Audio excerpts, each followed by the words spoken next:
বিশ্ব ইজতেমার দ্বিতীয় পর্বের আখেরি মোনাজাত বেলা 12টায়। প্রথম পর্বের মতো এবারও তা পরিচালনা করছেন মাওলানা মোহাম্মদ জুবায়ের।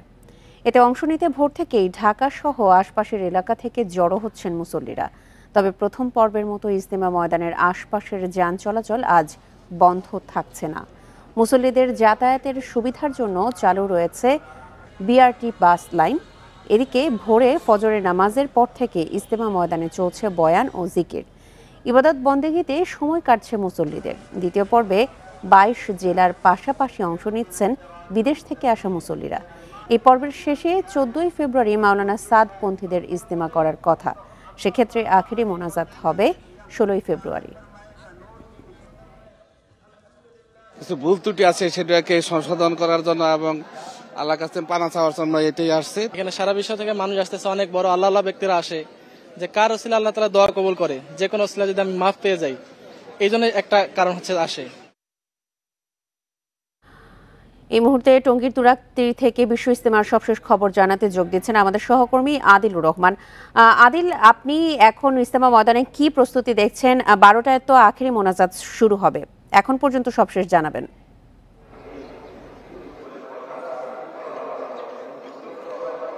দেখুন, আজকে আখেরি মোনাজাতের এবং 58তম বিশ্ব ইজতেমা যে শোরায়ে নিজাম বা মাওলানা জুবায়েরের অনুসারী যারা আজকে ইজতেমা করছেন তাদের আসলে শেষ পর্ব। আজকে সকালবেলায় ফজরের নামাজের পর আমবয়ান হয়েছে। আমবয়ান করেছেন ভারতের মাওলানা ভাই ফারুক। তার আমবয়ান চলেছে 8টার আগ পর্যন্ত। এরপরে সকালের খাবারের বিরতি ছিল 9:30 থেকে। আবার বয়ান শুরু হবে। মূলত এই বয়ানটি হবে হেদায়েতের বয়ান। এই বয়ানটি করবেন ভারতের মাওলানা আব্দুর রহিম। তার বয়ান চলবে বেশ কিছুক্ষণ। এরপরে হেদায়েতের বয়ান হবে। হেদায়েতের বয়ান করবেন ভারতের মাওলানা ইব্রাহিম দেওলা। ইব্রাহিম দেওলার বয়ান চলবে ঠিক আখেরি মোনাজাতের আগ পর্যন্ত। এবং আয়োজক কমিটি আমাদেরকে যেটি আসলে বলছেন যে 12টা থেকে 12:30 এর সময়কার মধ্যেই আখেরি মোনাজাত পরিচালনা করা হবে। এবং এবারও আখেরি মোনাজাত পরিচালনা করবেন বাংলাদেশের মাওলানা মোহাম্মদ জুবায়ের। সকালবেলায় আমবয়ান হয়েছে, খিত্তায় খিত্তায় জিকির হয়েছে। ইবাদত বন্দিগিতে এই টঙ্গীর তুরাগ তীরে লাখ লাখ মুসল্লি মশগুল আছেন। মূলত হেদায়েতের যে বয়ান আর কিছুক্ষণ পরে শুরু হবে, সেই হেদায়েতের বয়ানে যারা মুসল্লি আছেন তারা কিভাবে ঈমান আমলের সঙ্গে আসলে চলবেন, কিভাবে এখান থেকে ফিরে গিয়ে ইসলাম প্রচারে বের হবেন, কিভাবে এই ইজতেমা মাঠের যে বার্তা, তবলিগ জামাতের যে বার্তা, সেটি মানুষের মাঝে পৌঁছে দিবেন, সেই বিষয়গুলো নিয়েই 9:30 নাগাদ সেই বয়ানটি শুরু হবে, হেদায়েতের বয়ান। এরপরে নসিহতের বয়ান হবে। নসিহতের বয়ানে মূলত এই ইজতেমা ময়দানের মুসল্লিরা কেউ 3 দিনের জন্য, কেউ 40 দিনের জন্য চিল্লায় বের হবেন।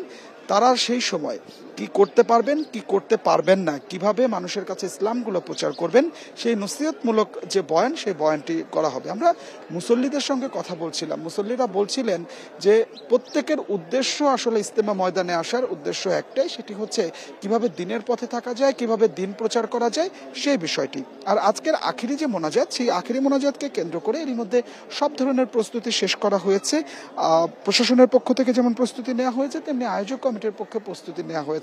তবে প্রথম পর্বে প্রায় 40 লাখ মানুষ এই আখেরি মোনাজাতে অংশ নিয়েছিলেন। আয়োজক কমিটি বলছেন যে দ্বিতীয় পর্বে এত মানুষ হবে না, তবে প্রায় 30 লাখ মানুষ আখেরি মোনাজাতে অংশ নেবেন, এমনটা আয়োজক কমিটি আশা করছেন। এবং দূর দূরান্ত পর্যন্ত যাতে আখেরি মোনাজাতে অংশ নিতে পারে, সেই কারণে বিভিন্ন এলাকায় মাইকের ব্যবস্থা করে দেওয়া হয়েছে।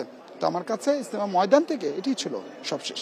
আদিল, আপনি আমাদের সঙ্গে থাকুন। ইতোমধ্যে আমাদের ইজতেমার অন্যান্য প্রান্ত থেকে যোগ দিয়েছেন আমাদের সহকর্মী বনি ইবনে কামাল এবং আবুল হাসান।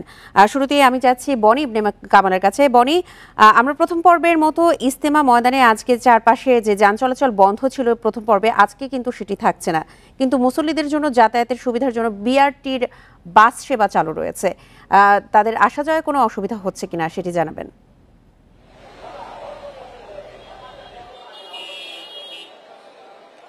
দেখুন, বিশ্ব ইজতেমার দ্বিতীয় পর্বের আখেরি মোনাজাত অনুষ্ঠিত হবে বেলা 12টার দিকে।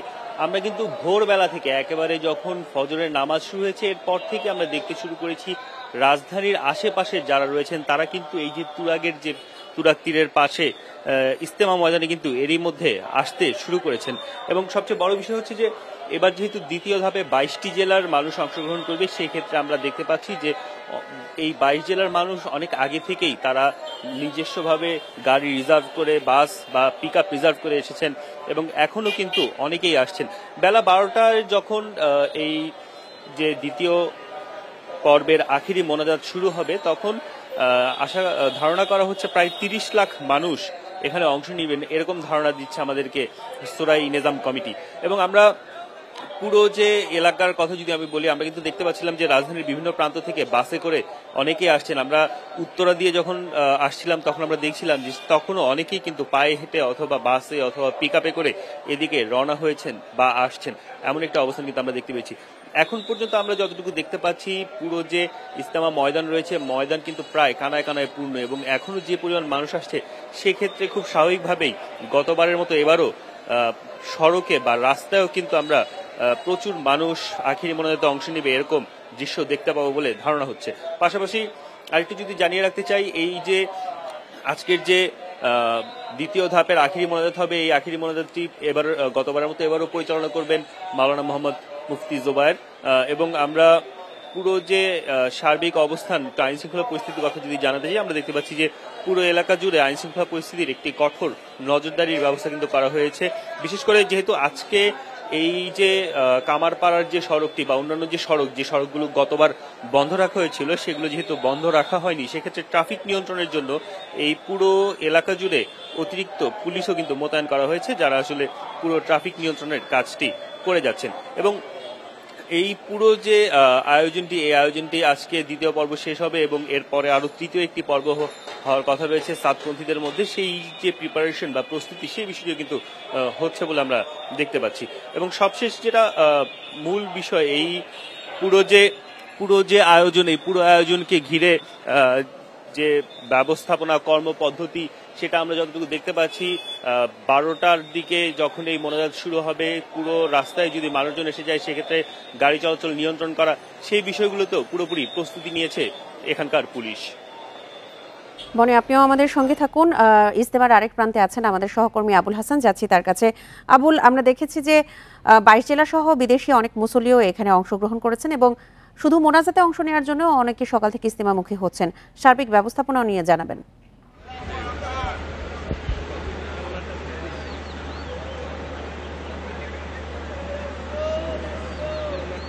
শুনতে পাচ্ছেন আবুল হাসান? আমরা দেখেছি যে 22 জেলার পাশাপাশি বিদেশ থেকেও অনেক মুসল্লিরা আসছেন এখানে এবং শুধু মোনাজাতে অংশ নেওয়ার জন্য সকাল থেকেই অনেকে ইজতেমামুখী হচ্ছেন। সার্বিক ব্যবস্থাপনা নিয়ে জানাবেন।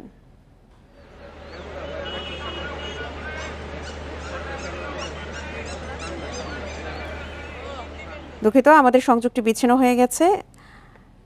চলে যাচ্ছি পরের খবরে।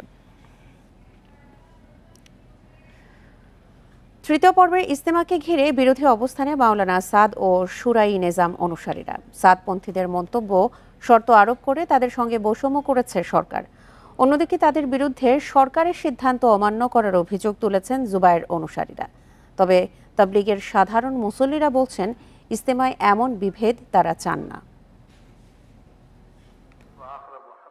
মাওলানা জুবায়ের অনুসারীদের ইজতেমার 8 দিন পর হবে মাওলানা সাদ অনুসারীদের পর্ব। তাদের অনুসারীরা টঙ্গীর তুরাগ তীরে আসার প্রস্তুতিও নিচ্ছে। এর মধ্যে জননিরাপত্তা বিভাগ থেকে মঙ্গলবার একটি বিজ্ঞপ্তি দেয়া হয়েছে। আগামী বছর থেকে টঙ্গীতে ইজতেমা করতে পারবে না এমন শর্তে এবছর অনুমতি পাবে সাদ অনুসারীরা, কিন্তু এ শর্ত তারা এখনো মানেনি। 14 থেকে 16 ফেব্রুয়ারির ইজতেমা নিয়ে ব্যস্ত সাদ অনুসারীরা। তাদের দাবি শর্ত আরোপ করে বৈষম্য করেছে সরকার, উল্টো তাদেরই দুষছেন জুবায়ের অনুসারীরা। এটা একটি বৈষম্যমূলক সিদ্ধান্ত। যেহেতু আমরা এই বর্তমান সরকার বৈষম্য বিরোধী সরকার, এই সরকারের প্রতি সারা দেশের সমস্ত মানুষের একটি বড় আকাঙ্ক্ষা, বড় একটা আশা আছে যে এই সরকারের সময় আমরা কেউ বৈষম্যের শিকার হব না। যদি সাতপন্থীরা এটার ব্যাপারে একমত হয় যে এই বছরই সাতপন্থীরা টঙ্গী ময়দানে ইজতেমা করবে এবং নেক্সট টাইম টঙ্গী ময়দানে ইজতেমা করবে না, এই শর্তের সাথে তারা একমত হলে, লিখিত দিলে, তাহলে তারা ইজতেমা করতে পারে। প্রজ্ঞাপনে এটা লেখা আসছে। বাকি তারা যেটা বলেছে যে আমরা এই শর্তে একমত না এবং আমরা ইজতেমা করব। তো এই কারণে আমি বলতে পারি যে সাতপন্থীর ইজতেমা এখন অনিশ্চিত এবং সাতপন্থীরা সরকারের সাথে একটা ক্লাসে যেতে চাচ্ছে। কিন্তু সাধারণ মুসল্লিরা এমন বিভেদ দেখতে চান না। আমরা কোনো বিভক্তি চাই না, আমরা চাই যে সবাই একসাথে একটা শক্তি হিসাবে মিলেমিশে কাজ করি। বিভক্তি হওয়ার কারণে আজকে এই উম্মতের উপর অনেক ক্ষতি হয়েছে। আমরা বিভক্তি চাই না, আমরা সমাধান চাই। এদিকে মাওলানা সাদ অনুসারীদের ইজতেমায় নিরাপত্তা নিশ্চিতের আশ্বাস দিয়েছে পুলিশ। বিগত সময়ের যে কোনো সময়ের তুলনায় মানে ব্যাপকতরভাবে আমাদের নিরাপত্তা ব্যবস্থা গ্রহণ করেছি এবং সেই আলোকেই আমরা সামনেও আমরা সেরকম নিরাপত্তা ব্যবস্থা গ্রহণ করব। বৃহস্পতিবার প্রশাসনের কাছে মাঠ হস্তান্তর করবে জুবায়ের অনুসারীরা, আর শনিবার মাঠ বুঝে পাবে সাতপন্থীরা। Adilur Rahman, Independent News, Tongi, Gazipur. এবার জানাবো অন্যান্য প্রসঙ্গ। ৬ সংস্কার কমিশনের পূর্ণাঙ্গ প্রতিবেদন আগামী ৮ ফেব্রুয়ারি প্রকাশ হবে বলে জানিয়েছেন আইন উপদেষ্টা আসিফ নজরুল। এরপর সংস্কারের বিভিন্ন সুপারিশ নিয়ে এই মাসেই রাজনৈতিক দলগুলোর সঙ্গে আলোচনা শুরু হবে। মঙ্গলবার বিকেলে রাজধানীর ফরেন সার্ভিস একাডেমিতে সংবাদ সম্মেলনে একথা জানান তিনি। সেই সাথে জাতীয় ঐকমত্য কমিশনের কাজও শুরু হবে বলে জানান উপদেষ্টা। প্রধান উপদেষ্টা অধ্যাপক ডক্টর মোহাম্মদ ইউনূসের সভাপতিত্বে হবে প্রথম সভা। ঐকমত্য কমিশনে অবাধ সুষ্ঠু নির্বাচনের পদ্ধতি ও জাতীয় গুরুত্বপূর্ণ সংস্কার ইস্যুতে আলোচনা হবে। রাজনৈতিক দলের সাথে আলোচনা শেষে তাদের সম্মতিতে পরবর্তী পদক্ষেপ শুরু হবে বলেও জানান আসিফ নজরুল। রাজনৈতিক দলের মতামতের উপর ভিত্তি করে এই কমিশন কাজ করবে। গণ অভ্যুত্থানের সমমনা দলগুলোকে আলোচনায় রাখা হবে বলেও জানান তিনি। ৮ ফেব্রুয়ারির পর সংস্কার কমিশনের কাজ শেষ হবে। এই কমিশনের সদস্যরা ঐকমত্য কমিশনে কাজ করবেন। সংস্কার কমিশনগুলোর পূর্ণাঙ্গ রিপোর্ট আমরা আশা করছি ৮ ফেব্রুয়ারি প্রকাশ করা হবে। রাজনৈতিক দল গণ অভ্যুত্থানের পক্ষের সকল শক্তির সাথে আলোচনা এবং সমঝোতা ক্রমে জাতীয় ঐকমত্য কমিশনের প্রথম আনুষ্ঠানিক বৈঠক অনুষ্ঠিত হবে।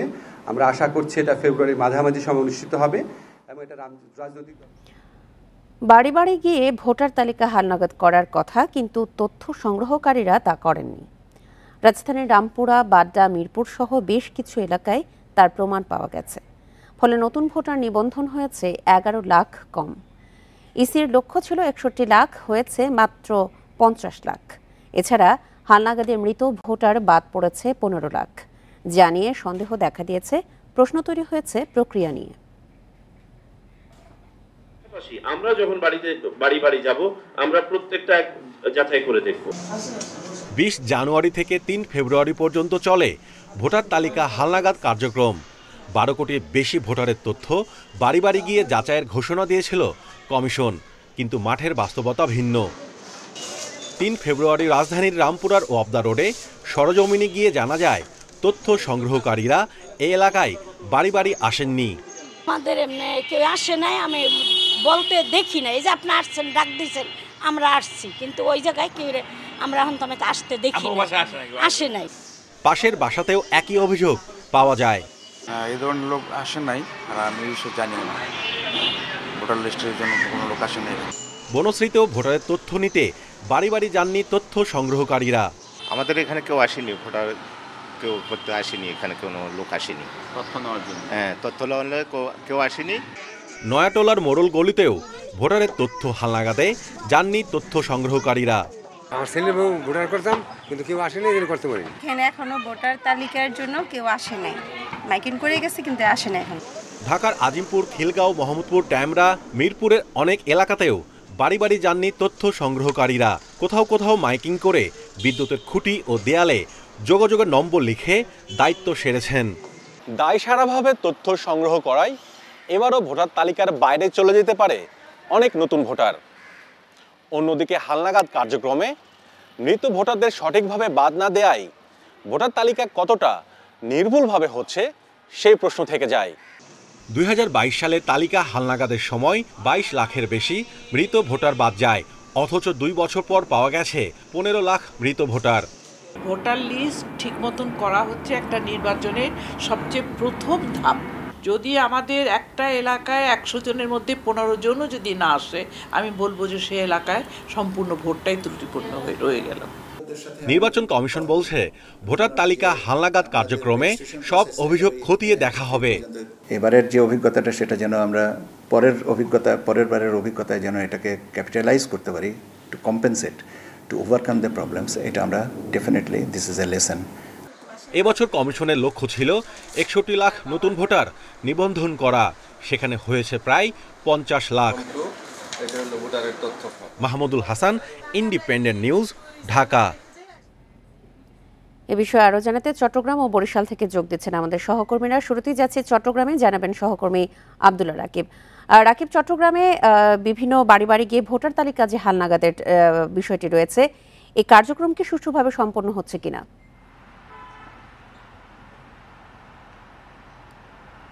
3 ফেব্রুয়ারি আসলে ভোটার তালিকা হালনাগাদের কার্যক্রম সারা দেশের মধ্যে চট্টগ্রামে শেষ হয়, কিন্তু ঢাকার যে চিত্র আমরা দেখেছি সেই একই চিত্র চট্টগ্রামে দেখেছে। চট্টগ্রামে বিভিন্ন এলাকা ভিত্তিক যে স্কুল, কলেজ এবং মাদ্রাসা রয়েছে, সেই স্কুল কলেজ মাদ্রাসাগুলোতে আমরা দেখেছি সেখানেই আসলে ভোটার হালনাগাদ কার্যক্রমের সাথে যারা যুক্ত ছিলেন তারা সেখানে অবস্থান নিয়ে ভোটার তালিকা হালনাগাদের কার্যক্রম চলছেন। এবং আমরা এখন যে এলাকাটি দাঁড়িয়ে আছি সেই স্কুলেই আসলে আমরা এই ভোটার তালিকা সংগ্রহের কাজে যারা নিযুক্ত তাদেরকে এখানেই আসলে গত বেশ কয়েকদিন ধরে যখন থেকে শুরু হয়েছিল 20 জানুয়ারি থেকে, তখন থেকে এই স্কুল দেখেছে। এবং নানা সময় এই স্কুলের সামনের ফটকে নানা ধরনের ব্যানার এবং পোস্টারে তারা আসলে সেটে দিয়েছেন যে কোন এলাকার মানুষ কোন সময়ে এসে এখানে আসলে ভোটার তালিকায় হালনাগাদে যুক্ত হবে। কিন্তু বাড়ি বাড়ি গিয়ে করার যে চেষ্টা বা যে নির্দেশনা ছিল নির্বাচন কমিশনের, সেটি আসলে আমরা এখানকার স্থানীয় মানুষ, বিভিন্ন এলাকা এবং বিভিন্ন বাসিন্দাদের জিজ্ঞেস করছেন। তারা বলছেন যে প্রতি বছর বা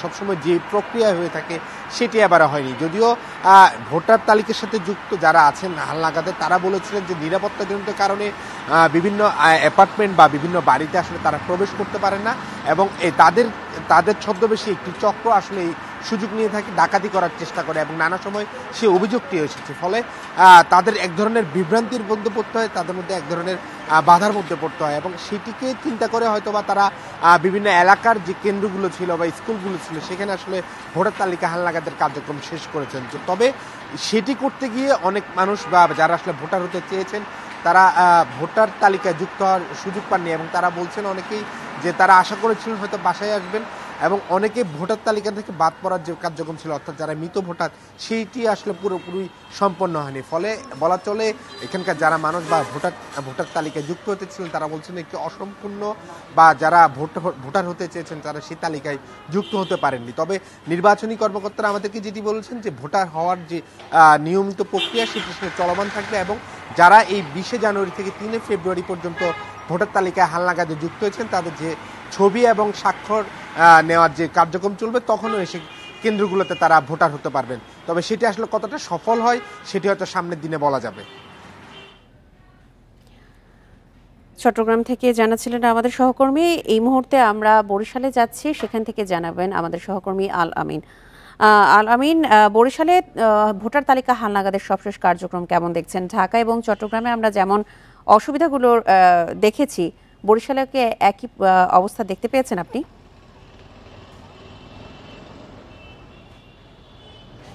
জি, বরিশালে যখন ভোটার তালিকা হালনাগাদ কার্যক্রম শুরু হয় তখন কিন্তু আমরা বেশ কয়েকদিন যারা হালনাগাদ কার্যক্রম করছেন তাদের সাথে ছিলাম, এবং আমরা কিন্তু তথ্য সংগ্রহ গিয়েছিলাম। সেখানে আমরা দেখেছি যে আসলে যখন একটি বাসায় যখন মানুষ পাওয়া যাচ্ছে না, তা ভোটার হালনাগাদ কার্যক্রমের জন্য যখন করা নাড়া হচ্ছে, তখন যখন ওখানে ছিল না মানুষ, তখন কিন্তু আসলে বাড়ির সামনে আমরা দেখেছি অনেক সময় ফোন নাম্বার দিয়ে আসতে, এবং বাড়ির আশেপাশে যারা আছেন তাদের কাছে কিন্তু ফোন নাম্বার দিয়ে আসা হয়েছে যে নিকটবর্তী যে স্কুল কলেজগুলো রয়েছে সেখানে কিন্তু এই ভোটার তালিকা হালনাগাদের একটি নির্দিষ্ট সময় দিয়ে দেওয়া হয়েছিল যে এখানে এসে তারা সেটি করতে পারবেন। আমরা বরিশাল নির্বাচন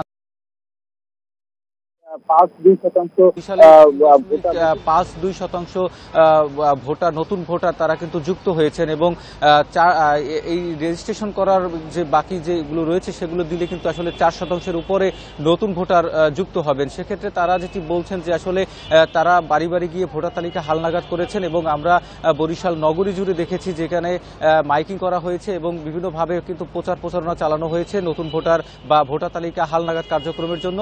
তবে বেশ কিছু কিছু অভিযোগও আমরা পেয়েছি যে অনেকে বলছেন যে তারা যারা ভোটার তালিকা হালনাগাদ করছেন তাদের সাথে যোগাযোগ করা হচ্ছে, কিন্তু অনেকে বাড়িতে তাদের যেতে দেখেননি বা বাড়িতে যাননি, এই ধরনের কিছু কিছু অভিযোগও কিন্তু রয়েছে। সেক্ষেত্রে যেটি বলা হচ্ছে যে আসলে যখন একটি অফিস টাইম চলে তখন কিন্তু আসলে বাড়িতে গেলে অনেক সময় কিন্তু বাড়ির কর্তাদের পাওয়া যায় না বা বাড়িতে লোক থাকে না, সেক্ষেত্রে কিন্তু অনেক সময় একটি বিড়ম্বনার মধ্যে পড়তে হয়। সেই বিষয়টি মাথায় রেখে কিন্তু নির্বাচন কমিশন এখনো কাজ চালিয়ে যাচ্ছেন। এবং আরেকটি বিষয় হচ্ছে বরিশালের 4টি উপজেলা ইতিমধ্যে কিন্তু ভোটার তালিকা হালনাগাদ এবং নতুন ভোটারদের কিন্তু ছবি তোলা কার্যক্রম ইতিমধ্যে শুরু হয়ে গেছে। তো এই ছিল আমার কাছে বরিশাল থেকে। ভোটার তালিকা হালনাগাদ নিয়ে চট্টগ্রাম এবং বরিশাল থেকে জানাচ্ছিলেন আমাদের সহকর্মীরা। জাহাঙ্গীরনগর বিশ্ববিদ্যালয়ের ভর্তিতে পোষ্য কোটা বাতিল করল বিশ্ববিদ্যালয় প্রশাসন। মঙ্গলবার রাতে সভা শেষে এই ঘোষণা দেন উপাচার্য ডক্টর মোহাম্মদ কামরুল আহসান। এর আগে মঙ্গলবার দুপুর থেকে এই কোটা বাতিলের দাবিতে প্রশাসনিক ভবনের সামনে অবস্থান নেন শিক্ষার্থীরা। পরে বিকেল 4:30টায় তাদের সঙ্গে কথা বলতে সেখানে আসেন উপাচার্য। এ সময় তিনি সময় চাইলে শিক্ষার্থীরা সেই আহ্বানে সাড়া না দিয়ে বিকেল 5টা থেকে রাত 9টা পর্যন্ত 4 ঘন্টা সময় বেঁধে দেন। এর পরপরই জরুরি বৈঠক বসে প্রশাসন। তবে বেঁধে দেওয়ার সময়ে ঘোষণা না আসায় আবারও প্রশাসনিক ভবনের সামনে জড়ো হন বিক্ষুব্ধ শিক্ষার্থীরা। পরে রাত 12টার দিকে পোষ্য কোটা পুরোপুরি বাতিলের ঘোষণা দেন উপাচার্য। বিশ্ববিদ্যালয়ের শিক্ষক, কর্মকর্তা, কর্মচারী নেতৃবৃন্দ অত্যন্ত সুবিবেচনার সাথে এ বিষয়ে সিদ্ধান্ত নেয়ার জন্য কেন্দ্রীয় ভর্তি পরীক্ষা কমিটির উপর দায়িত্ব অর্পণ করে। কেন্দ্রীয় ভর্তি পরীক্ষা কমিটির জরুরি সভায় পোষ্য কোটায় ভর্তি বাতিল করা হলো। বিনা নোটিশে সড়ক ও জনপথ বিভাগের উচ্ছেদ অভিযানের প্রতিবাদে সকাল 8টা থেকে অনির্দিষ্টকালের জন্য উত্তরবঙ্গের সব পেট্রোল পাম্প বন্ধ রাখার ঘোষণা করেছে রাজশাহী বিভাগীয় পেট্রোল পাম্প মালিক শ্রমিক ঐক্য পরিষদ। এ নিয়ে আরও জানাতে সিরাজগঞ্জ থেকে যোগ দিচ্ছেন আমাদের সহকর্মী দিলীপ কুমার গৌড়। দিলীপ, সকাল 8টা থেকে যে অনির্দিষ্টকালের জন্য পেট্রোল পাম্প বন্ধ ঘোষণা করা হয়েছে, এর মূল কারণটি আসলে কি, আর এখন সাধারণ মানুষের দুর্ভোগ কেমন দেখছেন?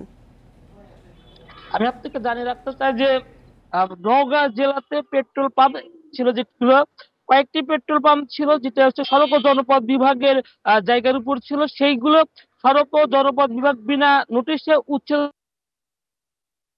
উচ্ছেদ অভিযানের প্রতিবাদে কিন্তু আসলে রাজশাহী বিভাগীয় যারা ট্যাঙ্গুলরি শ্রমিক এবং মালিক রয়েছে তারা হচ্ছে আজকে সকাল 8টা থেকে অনির্দিষ্টকালের জন্য ধর্মঘট পেট্রোল পাম্পে বন্ধ রাখার ঘোষণা দিয়েছে। সেই সাথে যারা উত্তরবঙ্গ ট্যাঙ্গুলরি শ্রমিক ইউনিয়ন আছে তারা তাদের মালিকদের সাথে সংহতি প্রকাশ করছে, যে কারণে সিরাজগঞ্জের বাঘাবাড়ি যে তেলের ডিপো আছে সেই তেলের ডিপোতে কিন্তু উত্তর অঞ্চলের 16 জেলায় এই তেল সরবরাহ করা হয়। আজকে সকাল থেকে কিন্তু এই বাঘাবাড়ি তেলের ডিপো থেকে তেল সরবরাহ বন্ধ রয়েছে এবং শ্রমিকরা কিন্তু আসলে এই ট্যাঙ্গুলরি বন্ধ রেখে তারা তাদের মালিকদের সাথে সংহতি প্রকাশ করেছে। মালিকদের পক্ষ থেকে জানানো হয়েছে যে একটি পেট্রোল পাম্প বিনা নোটিশে যদি উচ্ছেদ করা, সেখানে প্রচুর পরিমাণে তেল থাকে এবং ক্ষতিগ্রস্ত হয়, এবং কয়েকটি পেট্রোল পাম্পে এই ধরনের অভিযান করেছে নওগাঁ সড়ক ও জনপথ বিভাগ, যে প্রতিবাদে তাদের এই ধর্মঘট চলছে এবং এটি একটি সুস্থ সমাধান না হওয়া পর্যন্ত কিন্তু এই ধর্মঘট চলবে। এবং আমরা সকালবেলা বাঘাবাড়ি নৌবন্দরে এসে দেখেছি যে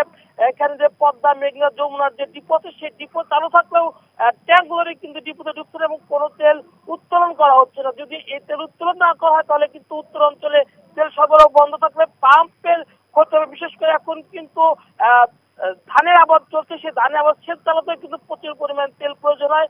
যদি এই ধর্মঘট চলতে থাকে তাহলে কিন্তু আবাদের সমস্যা এবং উত্তরবঙ্গ পাম্পগুলো বন্ধ থাকবে এবং এই পাম্প বন্ধ হওয়ার কারণে কিন্তু অনেক বাস যানবাহনও বন্ধ হয়ে যাবে পাম্প থেকে তেল সংগ্রহ করতে না পারলে। তবে আমরা এখানে জেনেছি যে মালিকদের সাথে সড়ক জনপথ বিভাগে বৈঠক হওয়ার কথা আছে, সেই বৈঠক হয় তারপরে কিন্তু আসলে এই অনির্দিষ্টকালের যে পরিবহন ধর্মঘট সেটা হয়তো প্রত্যাহার হতে পারে। একটি সুস্থ সমাধান না হওয়া পর্যন্ত কিন্তু এখানে এই ধর্মঘট চলবে এবং বাঘাবাড়ি থেকে তেল ডিপো থেকে তেল উত্তোলন বন্ধ, পাশাপাশি ট্যাঙ্গুলরি যে শ্রমিক রয়েছে সেখানে শত শত ট্যাঙ্গুলরি কিন্তু বন্ধ রেখে এখানকার শ্রমিকরা ধর্মঘট পালন করছে।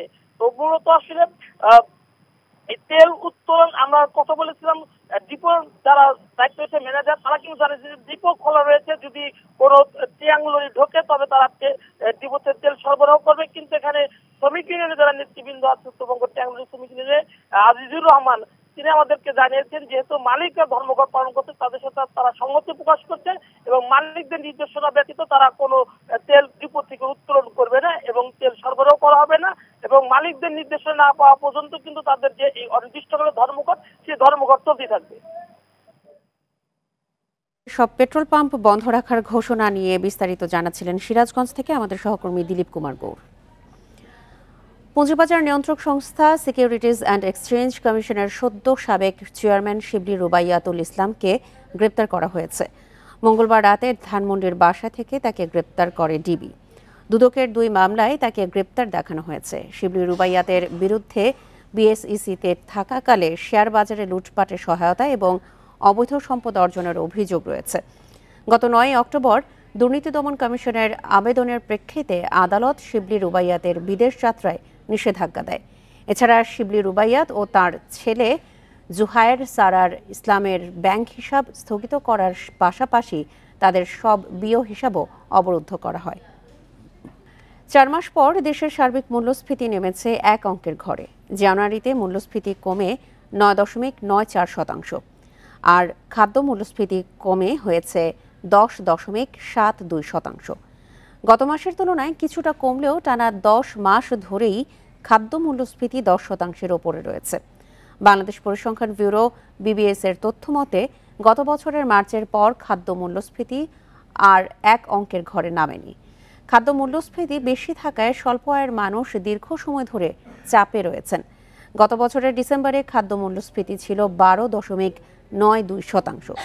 ডিসেম্বরের সার্বিক মূল্যস্ফীতি ছিল 10.89%। এছাড়া গেল মাসে খাদ্য বহির্ভূত মূল্যস্ফীতি সামান্য বেড়ে 9.32% পৌঁছেছে।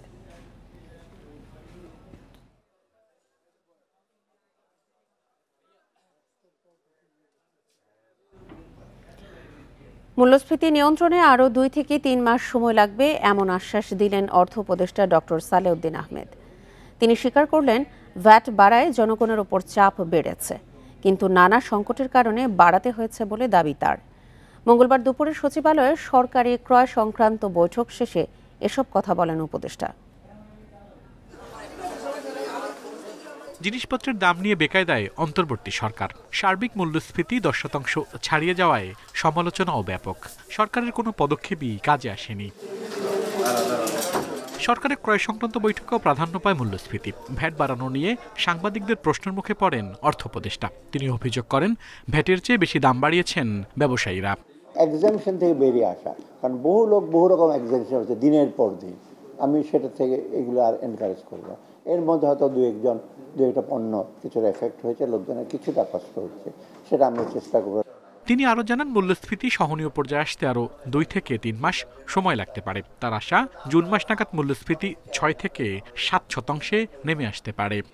জুন মাসে গেলে হয়তো আমরা আইডিয়াল সিচুয়েশন যদি 6-7 মাসে যেতে পারি, এটা বেটার হয় আমাদের। অনেকে আমরা শ্রীলঙ্কার সাথে তুলনা করেন, টকশোতে আমি দেখি বহু কিছু। শ্রীলঙ্কা আর বাংলাদেশ এক না।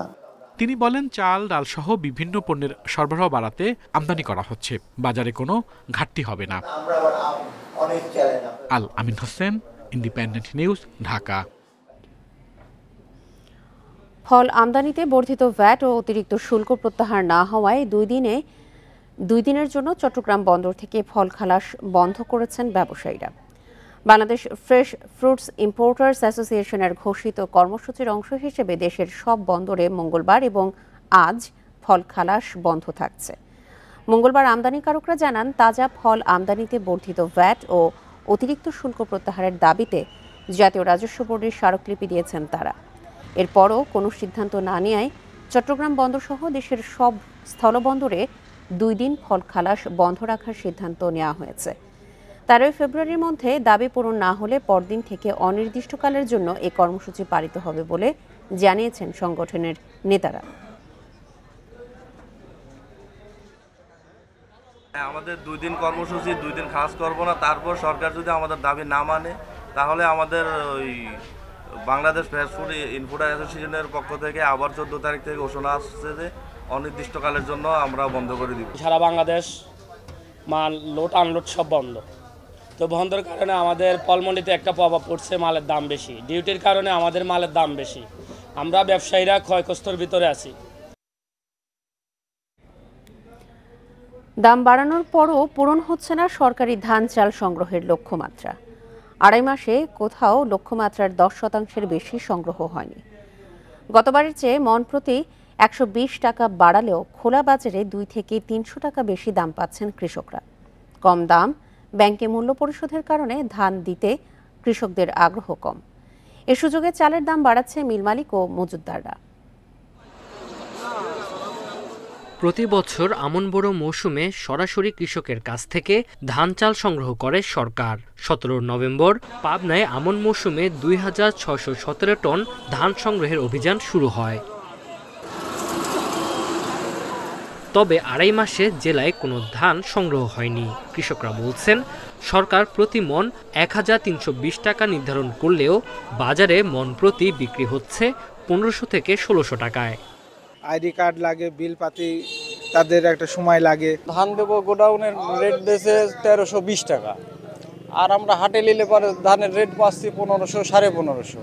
দিনাজপুরে 17,951 টন ধান সংগ্রহের লক্ষ্যমাত্রার মাত্র 10% সংগ্রহ হয়েছে। সরকারের চেয়ে খোলা বাজারে দাম মিলছে 2 থেকে 300 টাকা বেশি। নিয়মের কড়াকড়ির কারণে ধান সংগ্রহ কম বলছেন খাদ্য কর্মকর্তারা। অগস্ট, বিনষ্ট দানা, চিটা দানা এগুলো সব ক্লিয়ার করে তারপরে আমাদেরকে ধান দিতে হয়, যার কারণে কৃষকরা আসলে যেহেতু সরকার নির্ধারিত মূল্যের চেয়ে বাজারে তারা মূল্যটা বেশি পাচ্ছে, যার কারণে তারা বাজারেই ধান বিক্রি করে। ক্ষেত্র বিশেষে সরকারি দামের চেয়েও বেশি দাম পাচ্ছে, সেহেতু গুদামে ধান দেওয়ার ক্ষেত্রে কৃষকের আগ্রহ কম। তবে আমরা খাদ্য বিভাগ কৃষকের কাছ থেকে ধান ক্রয়ের জন্য সব রকমের প্রস্তুতি আমরা রেখেছি। ধানের আর্দ্রতা যাচাই, পরিবহন খরচ ও ব্যাংকের মূল্য পরিশোধের কারণে ধান সংগ্রহে আগ্রহ কম কৃষকদের। ধান ভালো শুকনা হইতে হয়, এই কারণে আমরা কিন্তু বাইরে ধান যেভাবে নিয়ে এভাবে মেলালারা নিয়ে যায়। আমরা ধানের বিষয়েও আমরা ক্যাম্পিং করেছিলাম, আমরা লিফলেট বিতরণ এবং মাইকিং করেছিলাম। যেহেতু বাজারে ধানের দাম বেশি, এই জন্য কৃষক আমাদের ধান বিক্রয়ে আগ্রহী হচ্ছে না, সাড়া দিচ্ছে না। এদিকে মৌলভীবাজারে ধান সংগ্রহ হয়েছে মাত্র 7%। কৃষকদের অভিযোগ, হয়রানির কারণে সরকারি গুদামে নয়, বাজারে ধান বিক্রি করছেন তারা। Tanzil Hasnat, Independent News. এ নিয়ে আরও জানাতে মৌলভীবাজার ও দিনাজপুর থেকে যোগ দিচ্ছেন আমাদের সহকর্মীরা। শুরুতেই যাচ্ছে মৌলভীবাজারে, জানাবেন আমাদের সহকর্মী তুহিনুর রশিদ। তুহিনুর, ধান চাল সংগ্রহের যে লক্ষ্যমাত্রা তার তো মাত্র 10% পূরণ হয়েছে। মৌলভীবাজারের কি অবস্থা দেখতে পাচ্ছেন? আর প্রশাসনিক যে কর্মকর্তারা রয়েছেন খাদ্য অধিদপ্তর বা কৃষি অধিদপ্তরের, তারা কি বলছেন এই লক্ষ্যমাত্রা পূরণ নিয়ে?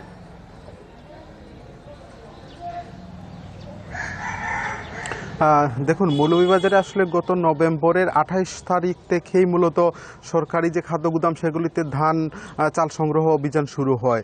আজকে আড়াই মাস হয়ে গেছে। এই আড়াই মাসে এসে কিন্তু যে হিসাবটা হচ্ছে, মৌলভীবাজারে মাত্র 7% কিন্তু ধান ক্রয় করতে পেরেছেন খাদ্য গুদামে।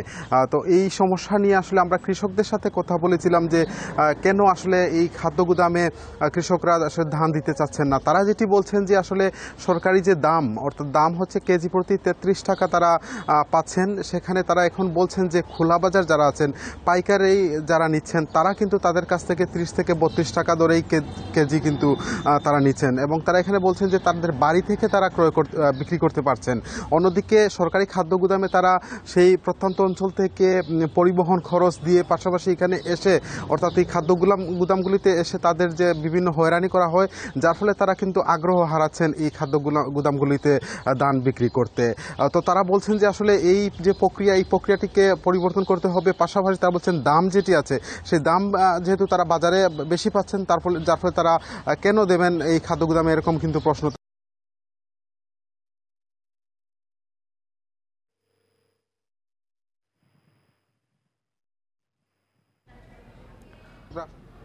বিক্রি করতে চেয়েছিলেন, কিন্তু এই বছর আমরা দেখছি যে আসলে কোনো আগ্রহ নেই, যার ফলে এখন পর্যন্ত মাত্র মৌলভীবাজারে 7% কিন্তু ধান ক্রয় করতে পেরেছেন। এই বিষয়টি নিয়ে আমরা জেলার যে খাদ্য কর্মকর্তা রয়েছেন তার সাথে আমরা কথা বলেছিলাম। তিনি আমাকে যেটি জানিয়েছেন যে তারা এই বছর যেহেতু আমন মৌসুমে তারা এই লক্ষ্যমাত্রা অর্জন করতে পারেননি, তারা বলছেন যে বরু মৌসুমে এসে তারা সেই লক্ষ্যমাত্রা অর্জনের চেষ্টাটুকু করবেন।